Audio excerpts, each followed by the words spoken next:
नमस्कार and welcome. एक और नई कहानी, भोजन मुफ्त में नहीं मिलता।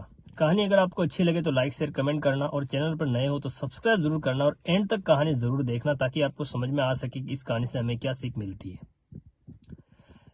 एक बार एक राजा ने इतिहास की सारी समझदारी भरी बातों को लिखवाने का निर्णय लिया ताकि आने वाली पीढ़ियों तक उसे पहुंचाया जा सके।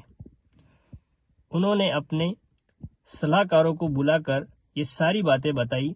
सलाहकारों ने काफी मेहनत के बाद इतिहास की सारी समझदारी भरी बातों पर कई किताबें लिखी और राजा के समक्ष पेश किया।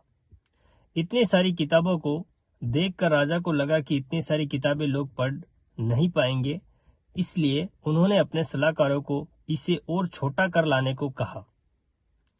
सलाहकारों ने इस पर फिर से काम किया और इस बार उन सारी किताबों को संक्षिप्त करके एक किताब में तब्दील कर फिर से राजा के समक्ष पेश किया गया। राजा को वो एक किताब भी काफी मुश्किल लगी।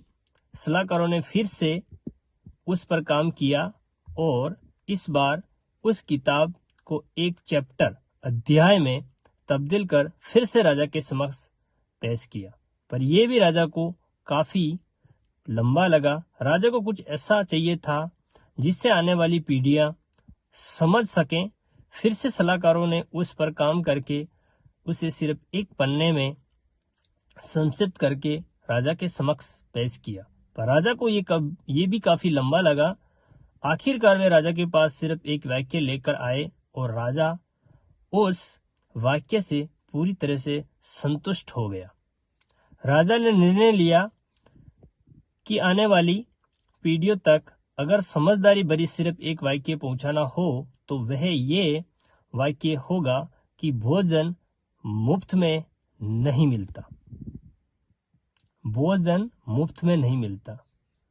इस चीज को आप समझना और अपनी जिंदगी में उतारना। इस कहानी से जो हमें सीख मिलती है कि भोजन मुफ्त में नहीं मिलता है, हमें उसके लिए मेहनत करनी पड़ती है। और ये कहानी अगर आपको अच्छी लगी हो तो लाइक करें, शेयर करें, कमेंट करें और चैनल पर नए हो तो सब्सक्राइब जरूर करें। आपके एक सब्सक्राइब करने से मेरा मन करता है कि मैं एक और कहानी बनाऊं। तब तक अपना ख्याल